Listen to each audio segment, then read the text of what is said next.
I'm Sarah Mitchell, 34. And I discovered my mother-in-law was secretly setting up my husband with other women when I found their private WhatsApp group called Find David a Better Wife. The messages I read made my blood run cold. But what I did next made her face turn ghost white. Before I reveal how I turned her own plan against her, let me know where you're watching from in the comments and hit that like button if you've ever had a mother-in-law who thought she could do better than you. The notification sound from David's phone echoed through our quiet Sunday morning kitchen. He was in the shower, and his phone lay face up on the counter, buzzing insistently. I glanced over while stirring my coffee, and that's when I saw it. A WhatsApp message from a group called Find David a Better Wife. My blood turned to ice. The sender was listed as Margaret M., my mother-in-law. I stood frozen, coffee spoon suspended mid-stir, staring at that notification. Surely this had to be some kind of mistake. Maybe it was a joke between David and his friends. Maybe it was some kind of misunderstood family humor. But deep in my gut, I knew it wasn't. The pieces of a puzzle I'd been ignoring for 3 years suddenly started falling into place. With trembling hands, I picked up David's phone. I knew his passcode. We'd never hidden anything from each other. Or so I thought. The WhatsApp group opened, and what I saw made my knees nearly buckle. There were 4 members: Margaret Mitchell, David's sister Rebecca, his aunt Linda, and someone named Jessica Chen. The chat history went back months. The most recent message sent just 20 minutes ago while we were still sleeping. Read. Jessica, remember what we discussed. Sunday dinner today. Wear the blue dress. It brings out your eyes. David loves blue. My hands shook as I scrolled up through the messages. What I found was a systematic, calculated campaign to remove me from my own marriage. She's gained at least 15 pounds since the wedding, read one message from Margaret. David deserves someone who takes care of herself. I saw her at the grocery store yesterday buying frozen dinners. Came another from Rebecca. What kind of wife doesn't cook for her husband? Jessica finished her master's degree in marketing, Linda had written. She's ambitious, unlike some people we know. And then, the message that made my blood boil. Phase 1 is working. David mentioned to me yesterday that Sarah seems different lately, more distant. Perfect opportunity to introduce Jessica as a family friend who needs support. I sank into a kitchen chair, David's phone clutched in my hands like evidence of a crime. Because that's what this was, a crime against my marriage, my happiness, my life. For months, they had been slowly poisoning my husband against me while simultaneously positioning this Jessica woman as my replacement. The shower was still running upstairs. I had maybe 5 more minutes before David came down. My mind raced through every recent conversation, every family dinner, every seemingly innocent comment from Margaret about how I was looking tired or how I didn't see myself lately. It had all been deliberate, calculated, cruel. I screenshotted everything. Every single message, every photo Jessica had sent of herself, every strategy session about how to make me look bad while making her look perfect. My fingers moved quickly, methodically, documenting 3 months of betrayal. When David walked into the kitchen 5 minutes later, I managed to smile at him like nothing had changed. But everything had changed. As I watched him scroll through his messages, I wondered if he was part of this conspiracy or just its unwitting victim. His small lie about what his mother's message said told me everything I needed to know. As he kissed my cheek and left for his morning jog, I made a decision. If Margaret Mitchell wanted to play games, I would play. But she was about to learn that the woman she'd underestimated for 3 years had been documenting everything, and I was done being the victim in her twisted family drama. I met David Mitchell on a rainy Tuesday evening in October 3.5 years ago. I was running late for my friend's birthday dinner, desperately trying to hail a cab outside Pike Place Market. Every taxi that passed was either occupied or splashing dirty puddle water on my white coat. That's when David appeared beside me with a large black umbrella and the most genuine smile I'd seen in months. "Rough evening for cab hunting," he said, holding the umbrella over both of us. "Can I share?" He was tall, with dark brown hair and green eyes that crinkled when he smiled. He wore a navy peacoat and had the kind of easy confidence that made you feel comfortable immediately. After 20 minutes of failed cab attempts, David offered me a ride. Any other night, I would have declined, but something about David felt safe. His car was practical, clean, well-maintained. The kind that suggested he was responsible without being boring. "So what's the occasion?" he asked as we drove through the rainy Seattle streets. "My friend Emma's 30th, I explained. She's convinced 30 is the end of youth as we know it." David laughed, a real laugh, not polite politeness. As I gathered my purse to leave, I felt that familiar moment of uncertainty about asking for his number. "I know this might be forward," David solved my dilemma. "But would you like to get coffee sometime?" I gave him my number without hesitation. Our first official date was 3 days later at a small cafe in Capitol Hill. David arrived exactly on time, holding a small bouquet of sunflowers. Not roses, which would have been too much, but something cheerful and unexpected. He'd remembered that I'd mentioned loving sunflowers during our car ride. We talked for 3 hours about everything and nothing. He told me about growing up in Seattle, his close relationship with his family, his dream of starting his own real estate development company. I shared stories about my childhood in Portland, my struggle as a freelance designer, my complicated relationship with my own family. "My mom is going to love you," he said as we walked to my apartment afterward. "She's always worried I'll end up with someone who doesn't appreciate family." The comment should have been sweet, and at the time it was. David's devotion to his family seemed like a green flag, not the red warning it would later become. My own parents had divorced when I was 15, leaving me craving the stability of a close-knit family. "I'd love to meet her," I said, meaning it completely. If I could go back and warn that version of myself, I would tell her to pay attention to how David talked about his mother. Not what he said, but how he said it. The slight tension when he mentioned her opinions. The way he seemed to seek her approval for decisions that should have been his own. But I was 29 and optimistic, convinced that love could overcome any obstacle. I believed that being welcomed into a loving family would heal wounds left by my own broken one. I had no idea that I was about to meet a woman who would see my love for her son not as a gift, but as a threat to be eliminated. The first time I met Margaret Mitchell was at David's birthday dinner 2 weeks after our first date. He'd invited me to join his family at an upscale restaurant, assuring me it would be casual and fun. I spent hours getting ready, changing outfits 3 times before settling on a navy blue dress that was professional but not stuffy. I wanted to make a good impression. David had spoken so warmly about his mother that I'd built her up as the kind of woman I hoped to become. Margaret Mitchell was indeed successful, confident, and devoted to her family. She was also everything I hadn't expected. She arrived 15 minutes after everyone else, making an entrance that commanded attention. Tall and impeccably dressed in designer everything, she had the kind of presence that made servers stand straighter. Her silver hair was styled in a perfect bob, her makeup flawless despite being 62. "You must be Sarah," she said, extending a perfectly manicured hand. "David has told me so much about you." "All good things, I hope," I replied, noting how she held my hand just a moment too long, as if evaluating me. "Oh, he's quite smitten," she said, but something in her tone made it feel less like approval and more like an observation about David's poor judgment. Throughout dinner, Margaret was polite but distant. She asked about my work, family, and background, but her questions felt more like an interview than genuine interest. When I mentioned my parents' divorce, she made a small sound that felt like disapproval. "How unfortunate," she said. "Family stability is so important." David was raised with very traditional values. The comment stung because it implied I somehow lacked those values. But David squeezed my hand under the table, and I told myself I was being oversensitive.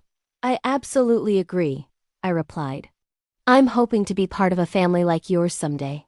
Margaret's smile tightened almost imperceptibly. "How lovely," she said. But her tone made it clear she found the idea anything but lovely. The evening continued with Margaret making seemingly innocent comments that carried subtle barbs. When I mentioned enjoying cooking, she said, "How nice. Not everyone can be naturally gifted in the kitchen." When David mentioned my freelance design work, she said, "Side hustles are so important these days."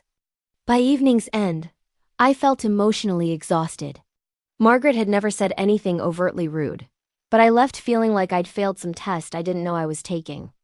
"How do you think that went?" I asked David as we walked to his car. "Great," he said enthusiastically. "Mom seemed to really like you." I stared at him in amazement. Had we been at the same dinner? "She seemed a little reserved," I said carefully. "That's just her way," David explained. "She's protective of family. Once she gets to know you better, she warm up." I wanted to trust him, but something in my gut told me Margaret's opinion of me had been formed the moment she walked into that restaurant, and it wasn't good. Still, I was determined to win her over. If David was worth fighting for, then earning his mother's approval was part of the package. Over the next 6 months, David and I fell deeper in love. He was everything I'd hoped to find. Kind, thoughtful, ambitious, but not ruthless, funny without being cruel. He remembered small details, brought me coffee when I was working late, and talked about our future with certainty that made me feel cherished. The problem was that our relationship existed in the shadow of Margaret's disapproval. She never said anything directly, but her passive-aggressive comments became constant. At family gatherings, she would praise other women in front of me. David's successful ex-girlfriend, Rebecca's accomplished friend, the daughter of her book club friend, who had started her own business. "Jennifer is doing so well," she'd say about David's ex. "Partner at her firm now. Such an accomplished young woman. I always thought she and David made such a striking couple." The message was always the same. Other women were more successful, more accomplished, more suitable for her son. Margaret began what I now recognize as a systematic campaign to undermine my confidence. She would invite David to small family events, implying I shouldn't come. When I did attend, she would seat me away from David. She would ask David for advice about young couples, with problems that sounded suspiciously like concerns about us. "I was telling David about my friend's daughter," she'd say at Sunday dinner. "Sweet girl, but she's put on weight since her wedding. Her husband seems distant. It's sad how some women stop trying once they have a ring." I would catch David glancing at me during these conversations, wondering if Margaret's comments were having their intended effect. The worst part was that Margaret was smart about it. Everything she said could be defended as innocent conversation. When I tried to talk to David about feeling unwelcome, he would reassure me I was being oversensitive. "Mom's not trying to hurt your feelings," he would say. "She's just making conversation." But I wasn't reading too much into it. Margaret Mitchell was conducting psychological warfare and she was winning. After 8 months of dating, David proposed during a weekend trip to the San Juan Islands. Walking along the beach at sunset, he got down on one knee and told me he couldn't imagine life without me. The ring was perfect, a simple solitaire that reflected his understanding of my taste. "I can't wait to call my family," David said afterward. "Mom is going to be so happy." I smiled and nodded, but privately doubted that very much. When we called Margaret that evening, her reaction confirmed my suspicions. "Oh," she said when David announced our engagement. Just, "oh." A long pause before she managed, "How wonderful." What a surprise. The word surprise was loaded with implication. As if David getting engaged was shocking.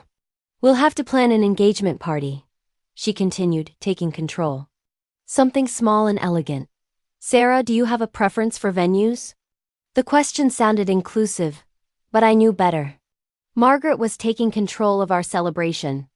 "We were thinking something casual," I said carefully. "Maybe a barbecue at David's place." "A barbecue?" Margaret's tone suggested I proposed McDonald's. "For an engagement party? That wouldn't be appropriate. We'll want something that reflects the significance." David squeezed my hand. "Mom, whatever you think is best."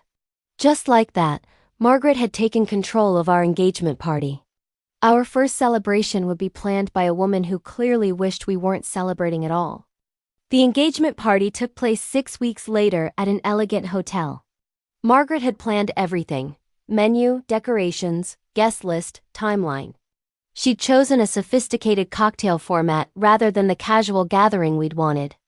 I arrived feeling like a guest at my own engagement party. I wore a dress Margaret had suggested, black cocktail dress that would be appropriate for the venue. Looking back, I realized she'd deliberately chosen black, making me look like I was attending a funeral.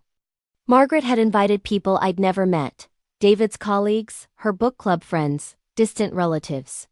She introduced me as David's fiancée, as if my name was too difficult to remember. She told stories about David while I stood smiling like a well-dressed prop. The worst moment came during her toast. "To David," she said, raising her champagne glass, "who has always had excellent judgment. And to Sarah, who has captured his heart. We hope this engagement brings both of you everything you're looking for." The phrasing was diplomatic and completely cold. She didn't say she was happy for us or welcome me to the family. She expressed hope we would get what we were looking for, as if our motivations were questionable. Everyone heard a gracious toast from a loving mother. Only I heard the subtle message. Margaret was tolerating this engagement, not celebrating it. That night, David talked excitedly about how well the party had gone. "Mom really outdid herself," he said. "Everything was perfect." "I think she's really starting to warm up to you." I wanted to tell him his mother had staged the evening to demonstrate her control and make me feel like an outsider. But David was so happy that I couldn't ruin it. That was the night I realized Margaret and I were in a war, and I was the only one fighting it. Wedding planning became the next battleground. Margaret inserted herself into every decision, always with reasonable explanations for why her preferences were superior. David and I had talked about a vineyard wedding in Woodinville, intimate and relaxed. When we mentioned this to Margaret, she immediately had concerns. "A vineyard?" she said. "Won't that be limiting for guests? What about allergies, elderly relatives? Weather? Washington weather is so unpredictable." She suggested several alternatives: elegant hotels and country clubs, all more expensive than our budget, all traditional and formal. "I know a wonderful event planner," she continued. "Patricia has done all the important weddings in Seattle. She could help you avoid problems." Before I knew what happened, we were touring venues Margaret had chosen with her preferred planner. Every location was beautiful but completely different from what we'd envisioned. "This ballroom seats 300 comfortably," Margaret would say. "Perfect for a wedding that reflects David's standing in the community." 300 people? We had guest lists totaling 80. But when I mentioned this, Margaret looked shocked. "You'll want to invite David's colleagues and our family friends. The Hendersons, Walkers, Chun family, they've invited us to their children's weddings. It would be rude not to reciprocate." Suddenly, our intimate wedding for 80 had become a formal reception for 300, most of whom I'd never met. The same thing happened with every aspect. Our casual afternoon celebration became an evening affair with full dinner. Simple flowers became elaborate centerpieces. Our acoustic guitarist became a 10-piece band. "You only get married once," Margaret would say when I expressed concern about costs. "This is David's special day. Don't you want it to be memorable?" The manipulation was brilliant. How could I argue against making David's wedding special? Margaret had positioned herself as wanting the best for David while casting me as someone content with less than. David seemed genuinely oblivious. When I tried talking about losing control of our wedding, he would reassure me his mother was just helping. "She's done this before," he'd say, referring to Rebecca's wedding. "She knows what works. Besides, she's paying for most of it." There it was. Margaret was funding our wedding, which meant she controlled it. I was financially independent and capable of paying for what we actually wanted, but Margaret had swooped in with offers that felt generous but came with strings attached. By the time I realized what was happening, it was too late to change course without causing a major family rift. So I smiled and let Margaret plan the wedding she wanted her son to have. Our wedding day dawned bright and clear. I woke in a luxury hotel suite Margaret had booked, surrounded by bridesmaids who were excited and supportive, completely unaware of my emotional turmoil. The morning routine was exactly what Margaret had planned. Professional hair and makeup at 8. Photographer documenting every moment. Breakfast on fine china. Everything beautiful and elegant but utterly lacking personal touches that would have made it feel like my wedding. The wedding dress was the one bright spot. Despite Margaret's attempts to steer me toward her preferred designers, I had insisted on choosing my own. It was simple and elegant with clean lines and delicate lace. When I put it on, I finally felt like myself. The ceremony was beautiful. The hotel ballroom had been transformed with flowers, candles, and romantic lighting. David looked incredibly handsome, and when I walked down the aisle and saw the love in his eyes, I remembered why we were doing this. But even the ceremony bore Margaret's fingerprints. The music she'd selected, readings she'd suggested, officiants she'd recommended. David and I had written our own vows, but everything else reflected her taste. During the reception, I watched Margaret work the room like the hostess she essentially was. She greeted guests, directed staff, ensured everything ran smoothly. She gave a speech about David that was warm and loving but made no mention of me beyond thanking guests for celebrating this special day. I realized this was a preview of the rest of my life. Margaret would always be the woman who knew what was best for David. I would always be the woman who needed to be managed and ultimately replaced if I proved inadequate. But I was still optimistic enough to believe marriage would change things. Once we were officially husband and wife with our own home and life, surely Margaret's influence would fade. I couldn't have been more wrong. Marriage didn't diminish Margaret's involvement, it intensified it. She called David every morning before work and every evening after dinner. She had opinions about everything from our neighborhood choice to furniture to my career decisions. When David and I bought our first house, Margaret insisted on coming to every showing. She had concerns about each property. Too small, expensive, not in the right school district, too far from family, bad for resale. When we found a charming craftsman in Ballard that we loved, Margaret was immediately critical. "It needs so much work," she said, running her finger along a windowsill. "And this neighborhood is still transitioning. Are you sure about investing in something so risky?" But David loved the house, and for once, he ignored his mother's concerns. We bought it, and I felt like we'd won a small victory in establishing independence. That victory lasted exactly 3 weeks. Margaret showed up one Saturday morning with paint samples and fabric swatches, announcing she wanted to help us get settled properly. Before I knew what was happening, she was redesigning our living room, critiquing our furniture, and suggesting contractors for renovations we hadn't planned. "This couch really doesn't work in this space," she said about the sectional we'd carefully chosen and saved months to buy. "And these colors are so dark. You need something lighter, more sophisticated."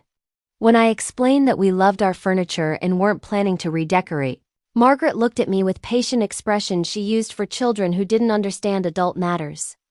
"Decorating is an investment," she said. "You want your home to reflect your status as a married couple. David's colleagues will visit. You want to make the right impression."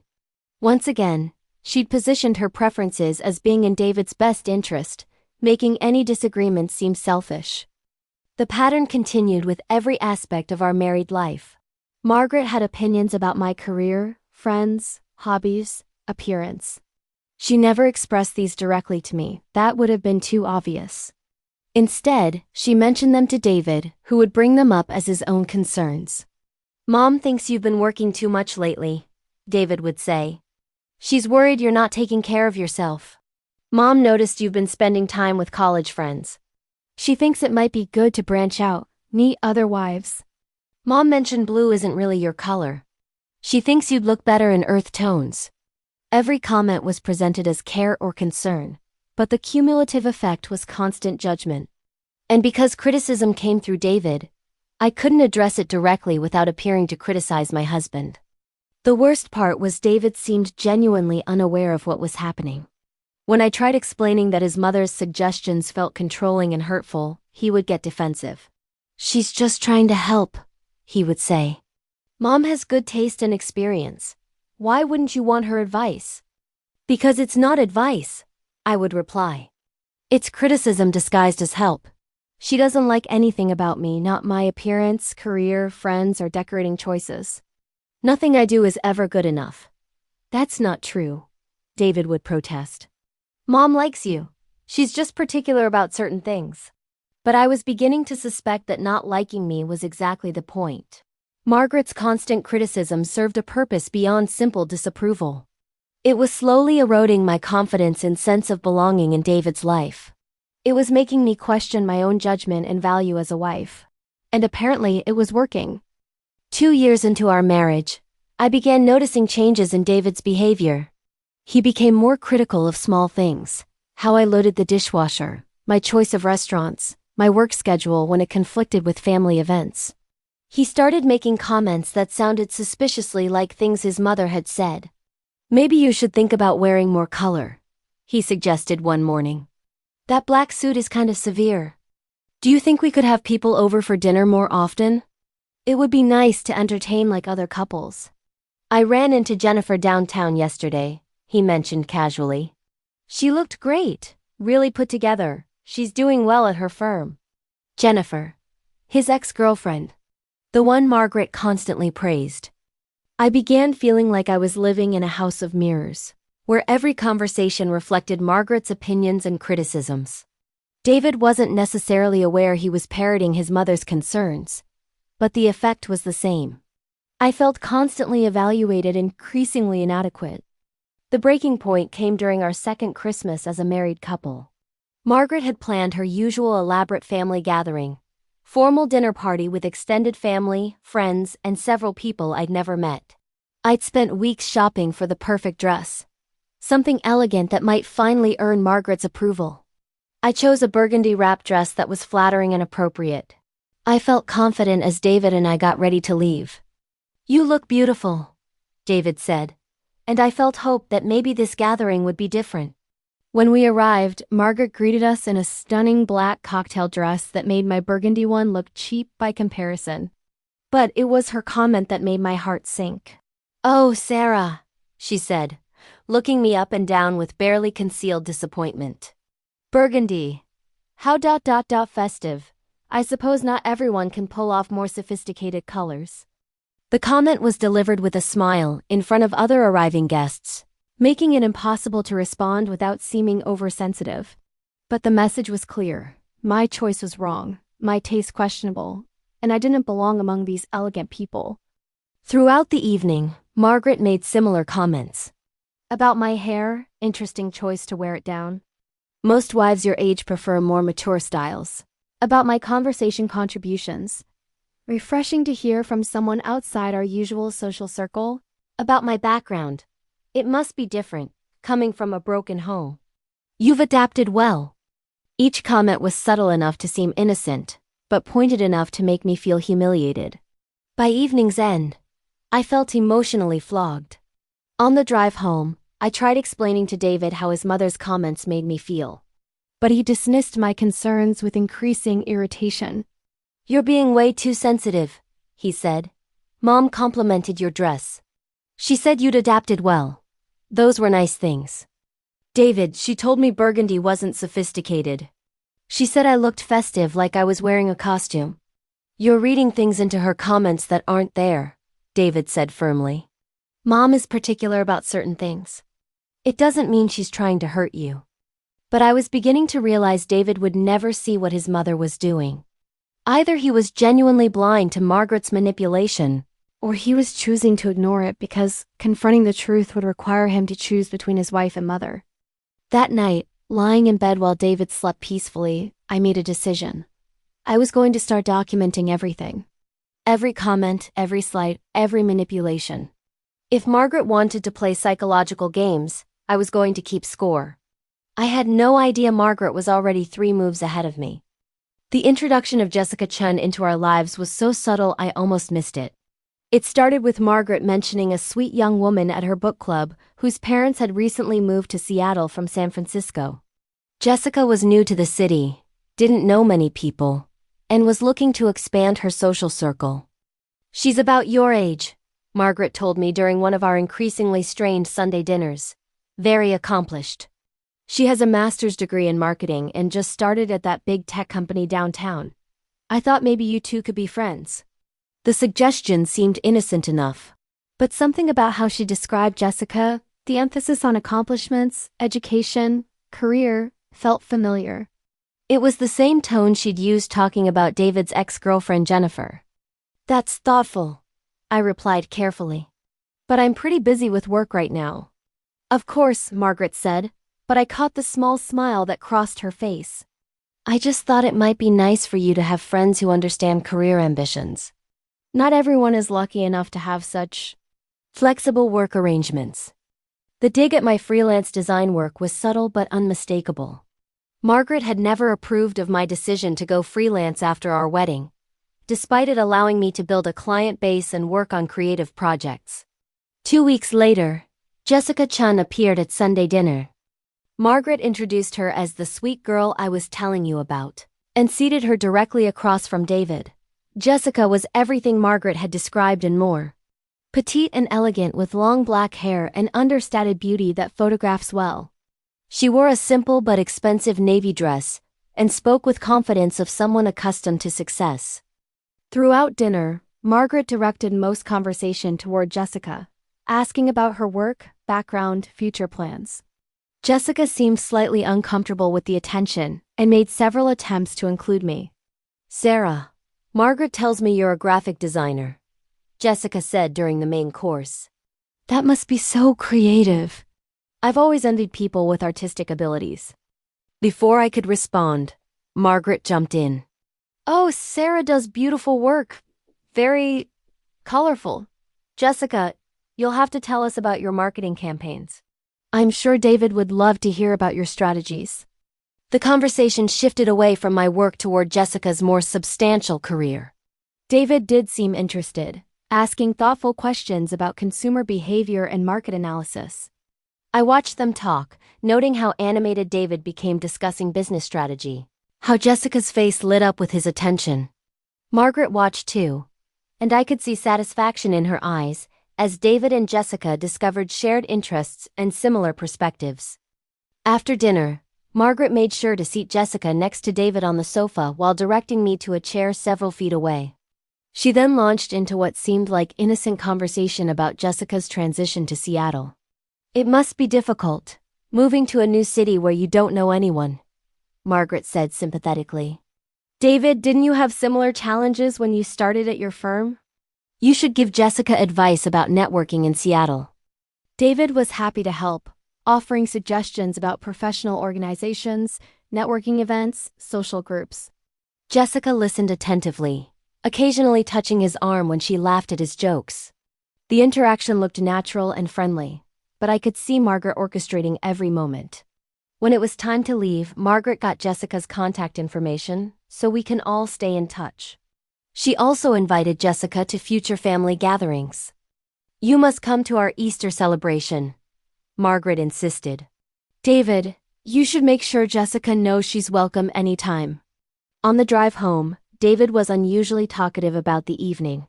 "Jessica seems really nice," he said. "Smart too. That campaign she described was brilliant. Did you notice how she approached the demographic analysis?" I had noticed. I'd also noticed how Jessica's laugh made David smile, how engaged she'd been during their conversation, how natural they'd looked sitting together. "She seemed very accomplished," I agreed, keeping my voice neutral. "Yeah, and it's gotta be tough being new in the city. Maybe we should invite her to do something sometime. Help her meet people." The suggestion hit me like a cold weight. David wanted to spend more time with Jessica. He wanted to help her, support her, make her feel welcome. All the things a good man does for someone he finds interesting and attractive. "Maybe," I said, but I was already planning to make sure that invitation never materialized. Unfortunately, I didn't need to extend an invitation.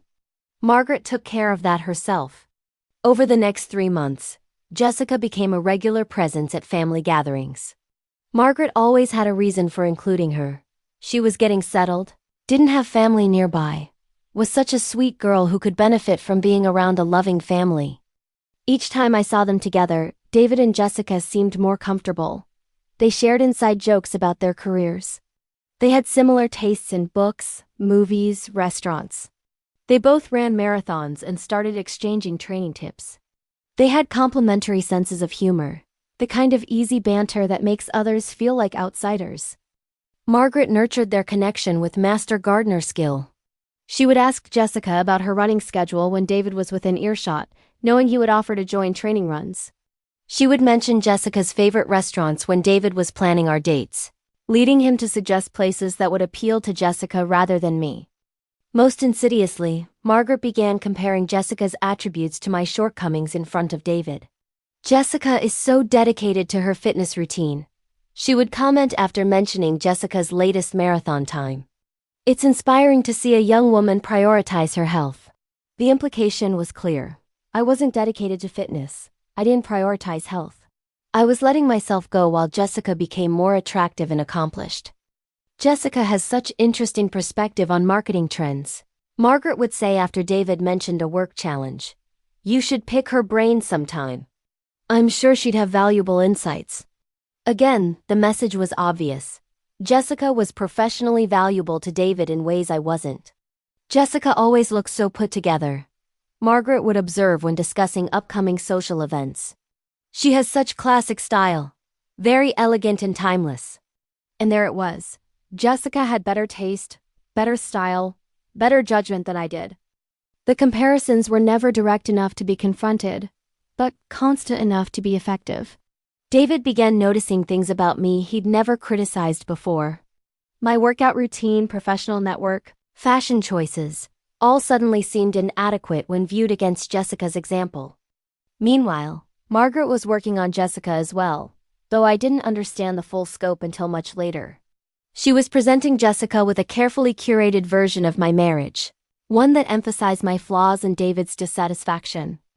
I learned from those WhatsApp messages that Margaret had been telling Jessica that David was going through a difficult time in his marriage, that I was not the partner he'd hoped for, that he was too loyal and kind to admit his disappointment, but his family could see how unhappy he was becoming. Margaret painted herself as a concerned mother watching her son settle for less than he deserved.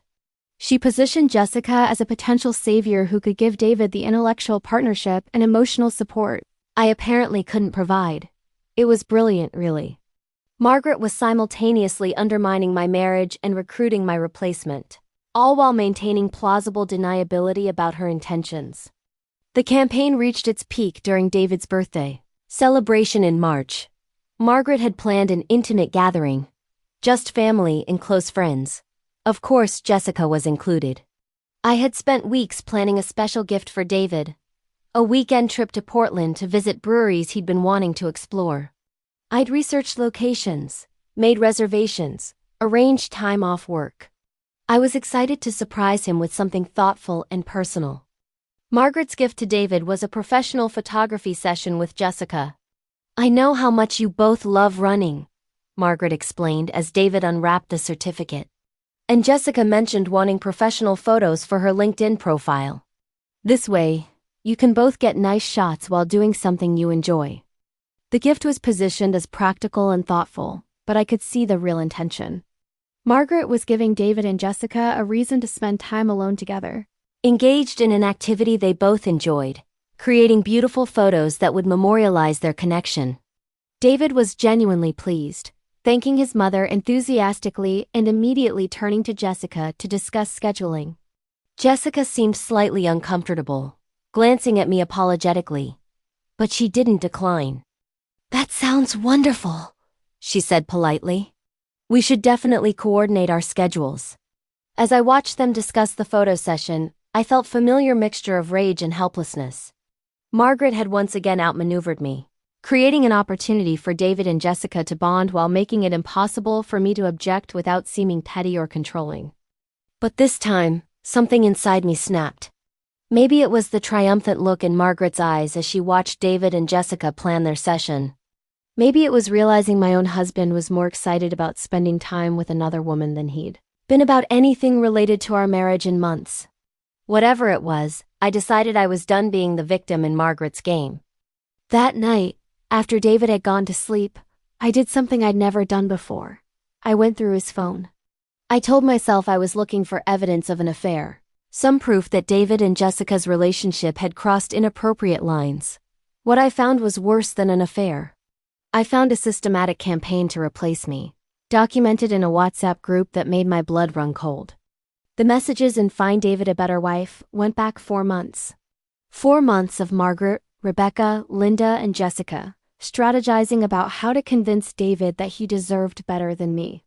4 months of analyzing my weaknesses, amplifying my flaws, and positioning Jessica as the perfect alternative.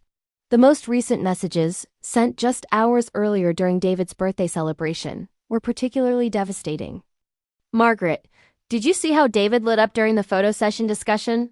He's more animated around Jessica than he's been in months. Rebecca, it's obvious he's attracted to her. I haven't seen him this engaged with anyone since college. Linda, the contrast is striking. Jessica is so polished and accomplished.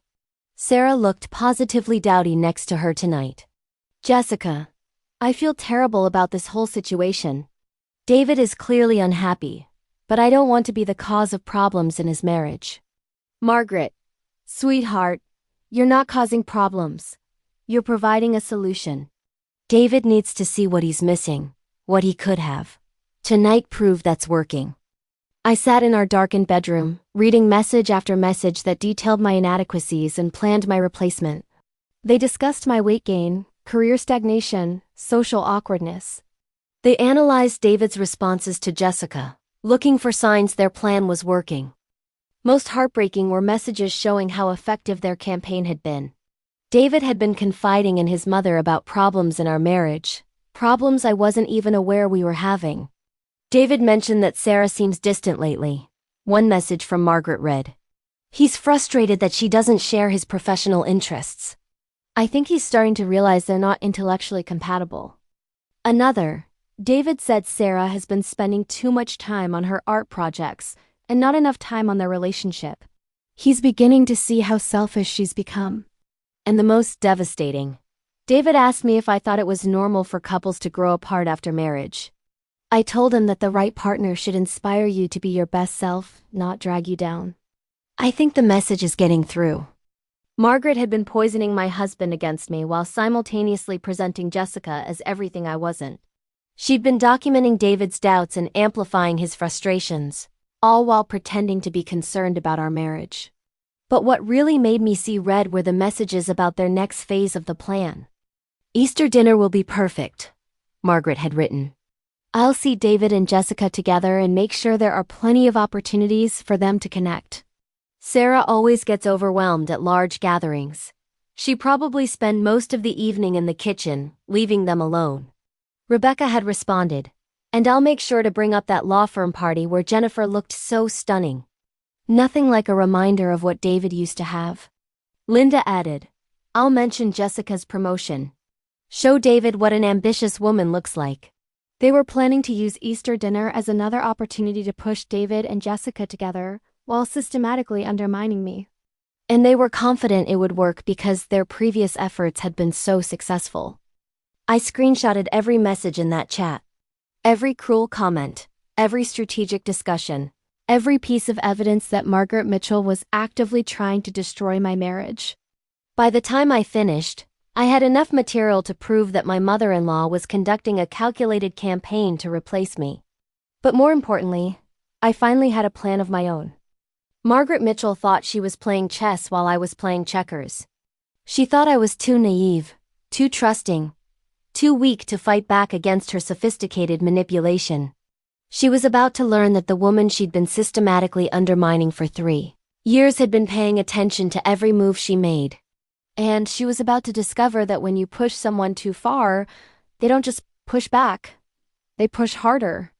Easter dinner was still 3 weeks away, but I had a lot of work to do before then.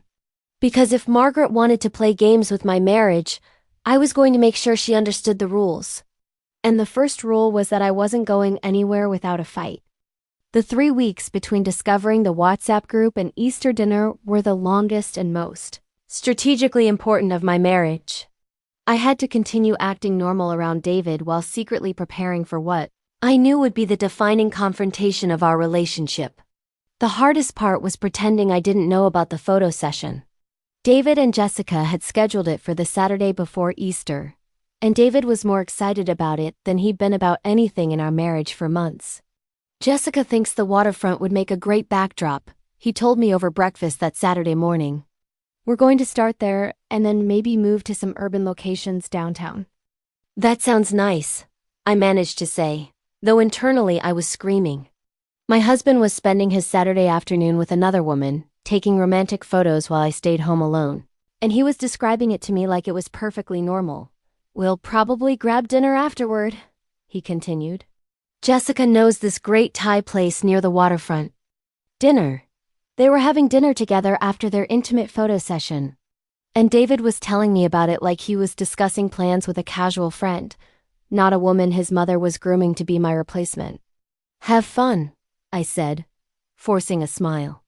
"I'll probably catch up on some work." After David left, I spent the afternoon implementing the first phase of my plan. I created a detailed timeline of Margaret's manipulation campaign, using the WhatsApp messages as evidence but also drawing on 3 years of subtle comments, strategic invitations, and careful orchestrations. I documented every instance I could remember of Margaret undermining my confidence, criticizing my choices, or positioning other women as superior alternatives. I also started gathering evidence of my own worth and contributions to the marriage. Screenshots of loving texts between David and me from earlier in our relationship, photos from trips we'd taken together, celebrations we'd shared, moments when we'd been genuinely happy. Financial records showing my freelance income and contributions to our household. Testimonials from clients about my professional work. Margaret's strategy had been to make me seem inadequate and disposable. My counter-strategy was to remind everyone, especially David, of who I really was and what I brought to our relationship. When David came home that evening, he was glowing with excitement about the photo session. He showed me pictures on his phone. Professional quality shots of him and Jessica running along the waterfront, laughing together in golden hour lighting, looking like the perfect couple in an athletic wear advertisement. "Mark is incredibly talented," David said, referring to the photographer. "These shots are going to be perfect for both our LinkedIn profiles." I looked at the photos, noting how comfortable David and Jessica looked together, how natural their chemistry appeared, how happy David looked in a way he hadn't looked with me in months. "They're beautiful," I said, and I meant it. The photos were beautiful. They were also exactly what Margaret had intended, evidence that David and Jessica belonged together. "How was dinner?" I asked, though I dreaded the answer. "Really good," David replied. "That Thai place was amazing." We talked for hours about work, travel, life goals. Jessica is really easy to talk to. She gets my sense of humor. Each sentence felt like a small knife wound. David was describing his connection with Jessica in terms he hadn't used about me in years. Margaret's plan was working perfectly. But I had a plan too, and it was time to set it in motion. Easter dinner was held at Margaret's house, as always. She'd invited the usual suspects, immediate family, close family friends, and of course, Jessica. I knew from the WhatsApp messages that she'd carefully orchestrated every detail to maximize opportunities for David and Jessica to connect while minimizing my ability to interfere. I arrived dressed in what I knew Margaret would consider inappropriate, a bright coral dress that she would describe as too young for someone my age. I wore my hair in loose waves instead of the more mature updo she preferred. I carried a designer purse I'd splurged on specifically for this occasion, knowing Margaret would recognize the brand and wonder how I could afford it. Everything about my appearance was designed to signal that I was no longer the insecure, malleable woman Margaret had been manipulating for 3 years. "Sarah." Margaret greeted me with her usual air kiss and appraising look. "How vibrant you look today." "Thank you," I replied brightly. I thought Easter called for something cheerful. Margaret's smile tightened slightly, but she recovered quickly. "Of course. How thoughtful. Jessica looks lovely too, don't you think?" I turned to see Jessica approaching in an elegant navy dress that was perfectly appropriate for Easter dinner at Margaret's house. She looked beautiful, sophisticated, and exactly like the kind of woman Margaret thought David should have married. "Absolutely stunning," I agreed. "That dress is perfect for today." Jessica seemed surprised by my compliment, but smiled warmly. "Thank you, Sarah. You look wonderful too. I love that color on you." Her kindness made what I was about to do even more difficult, but I reminded myself that Jessica was participating in a plan to destroy my marriage. Whatever her motivations, she was not innocent in this situation. Dinner proceeded exactly as the WhatsApp messages had predicted. Margaret seated David and Jessica next to each other, ensuring they had plenty of opportunities for private conversation. Rebecca made sure to mention Jennifer, David's ex-girlfriend, multiple times, always in glowing terms.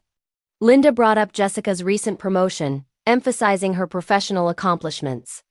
I played my role perfectly, staying mostly quiet, appearing overwhelmed by the large gathering, spending time in the kitchen helping with serving and cleanup. To outside observers, I looked like the inadequate wife Margaret had been describing for months. But I was actually gathering intelligence, listening to conversations, taking mental notes of every slight and manipulation. I was also discreetly taking photos and videos with my phone, documenting the seating arrangement, the pointed comments, the way Margaret orchestrated interactions between David and Jessica. The most painful moment came during dessert, when Margaret brought up the photo session. I saw some of those beautiful photos on David's phone, she announced to the table. He and Jessica looked so professional, so athletic and accomplished. She passed David's phone around the table, letting everyone admire the photos of him and Jessica together. The images looked even more romantic on the larger screen, with their natural chemistry evident in every shot. You two make such a photogenic pair, Rebecca commented, and I saw David and Jessica exchange a pleased glance. They really captured your best qualities, Margaret added, looking directly at David. Both of you. The implication was clear to everyone at the table. David and Jessica were a beautiful couple. They belonged together. They brought out the best in each other. I sat there smiling politely while my mother-in-law publicly celebrated my husband's compatibility with another woman. But instead of feeling defeated, I felt energized. Because Margaret was about to discover that she'd miscalculated badly. After dessert, as guests mingled in the living room, I approached David privately. Could I talk to you for a minute? I asked quietly. It's important. David looked slightly annoyed at being pulled away from his conversation with Jessica, but he followed me to Margaret's study. I closed the door and turned to face my husband. I found something last week, I said simply. Something I think you need to see. I pulled out my phone and opened the screenshots of the WhatsApp group. David's expression shifted from annoyance to confusion as he began to read. What is this? He asked, though I could see recognition dawning in his eyes. It's a group chat between your mother, your sister, your aunt, and Jessica, I explained calmly. They call it, Find David a Better Wife. They've been planning to replace me for months. David's face went pale as he continued scrolling through the messages. I watched him read his mother's cruel comments about me, the strategic discussions about pushing him toward Jessica, the documented analysis of our marriage's weaknesses. This can't be real, he said, but his voice lacked conviction. Keep reading, I said gently. Look at the timestamps. Look at how they've been orchestrating every interaction, every gathering, every opportunity for you and Jessica to connect. I watched my husband's face as he realized the scope of his mother's betrayal. Not just betrayal of me, but betrayal of him. Margaret had been manipulating his emotions, amplifying his doubts, and pushing him toward decisions that served her agenda rather than his happiness. She's been using you, I continued softly. Everything you've been feeling about our marriage. Every doubt you've had about me, she's been feeding those feelings and magnifying them. She's been making you think Jessica is perfect for you while convincing you that I'm all wrong. David sank into one of Margaret's leather chairs, still staring at the phone. I can't believe she would do this. Can't you?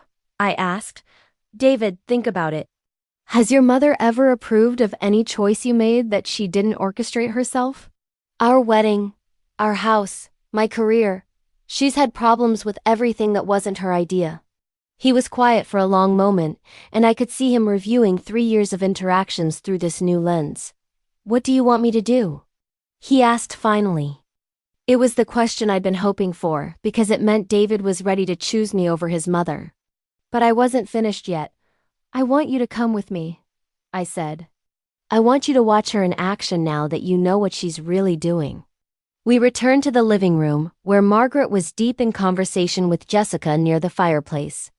I positioned David where he could observe their interaction while remaining unnoticed. Margaret was in full manipulation mode, speaking quietly to Jessica while gesturing toward David. He's been so much happier lately, we heard Margaret say. More like his old self. I think having you around has reminded him what he's been missing. Jessica looked uncomfortable. Mrs. Mitchell, I really don't think. Oh, sweetheart, Margaret interrupted. Don't feel guilty about being who you are. David deserves someone who inspires him, someone who shares his ambitions. It's not your fault that some people are content with mediocrity.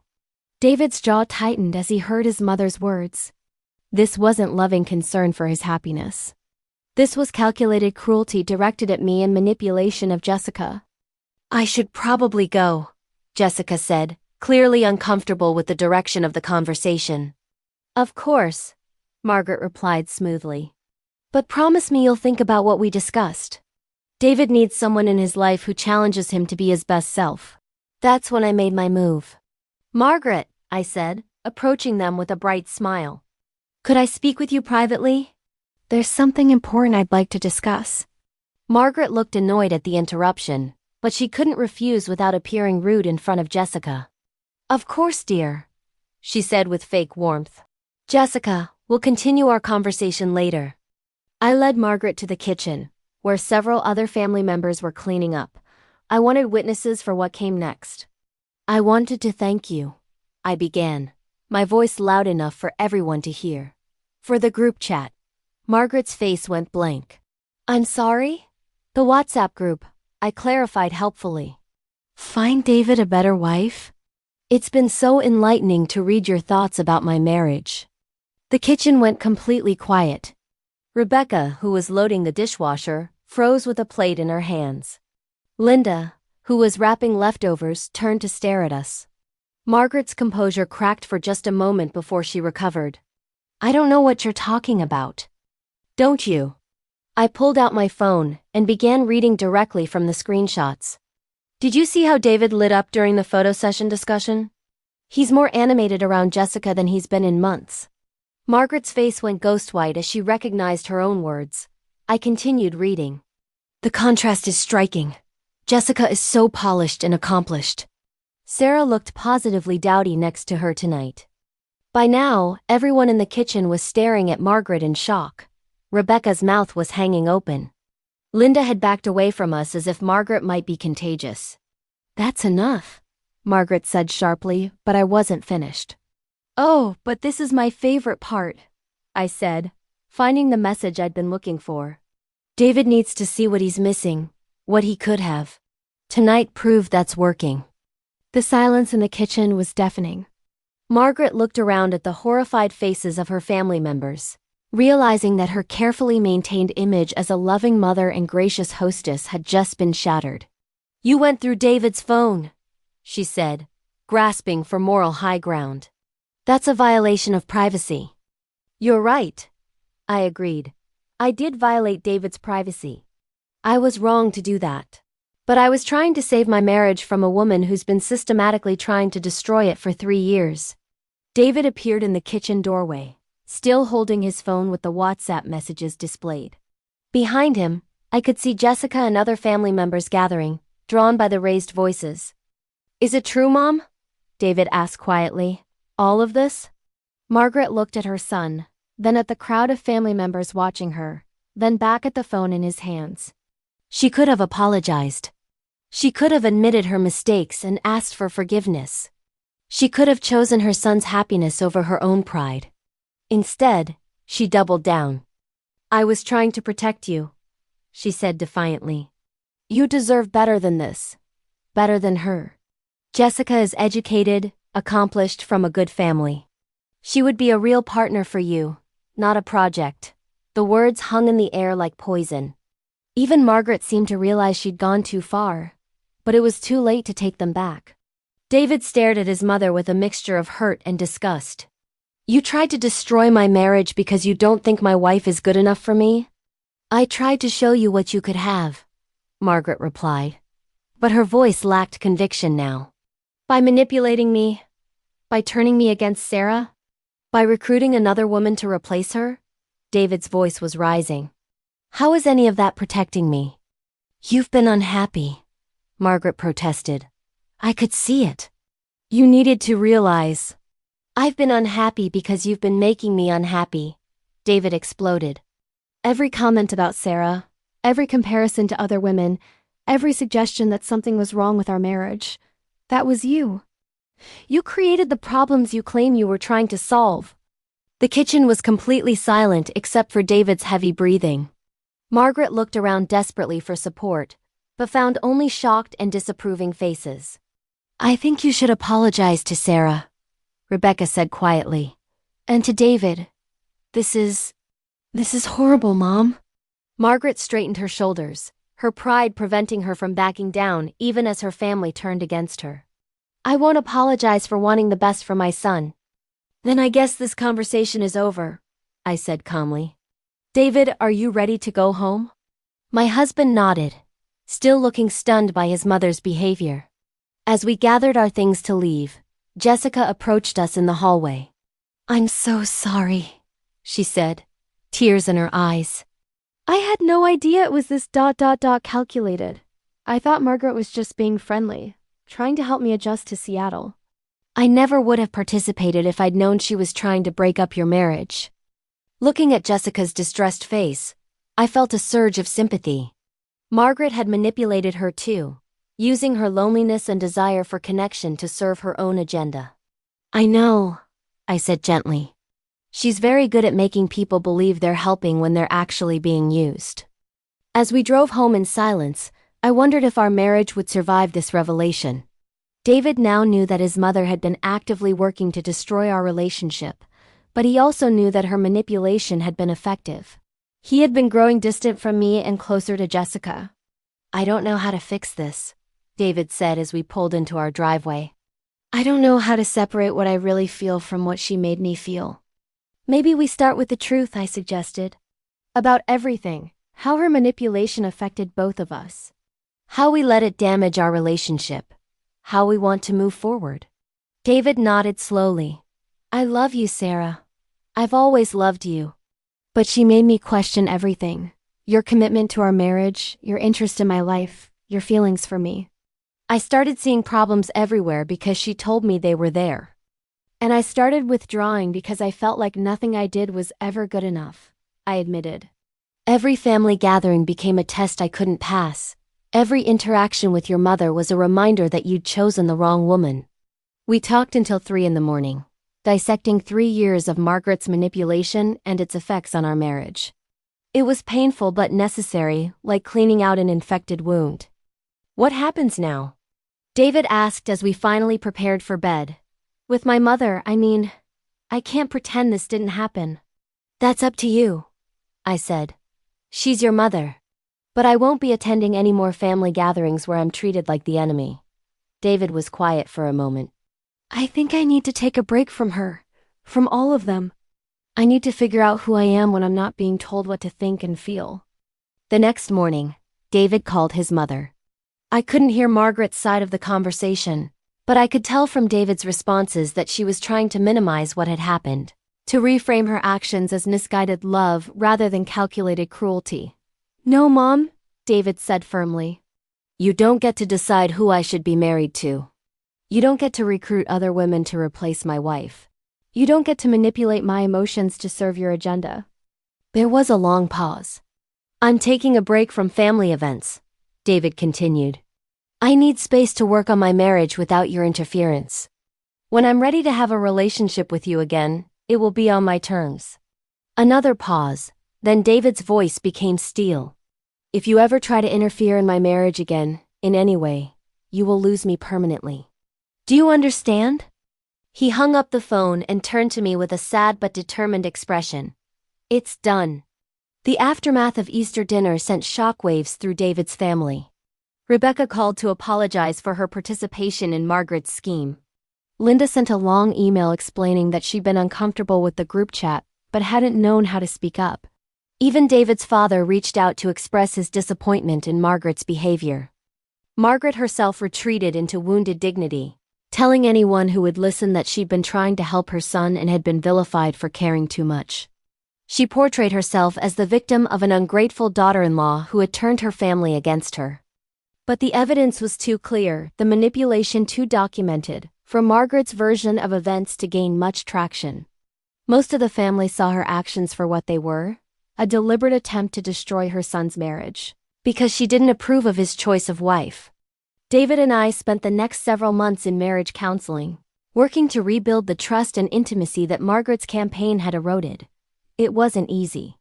David had to learn to recognize his own feelings versus those that had been programmed by his mother.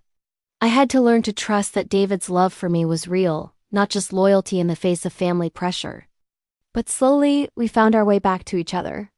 We remembered why we'd fallen in love in the first place, rediscovering the connection that Margaret had worked so hard to sever.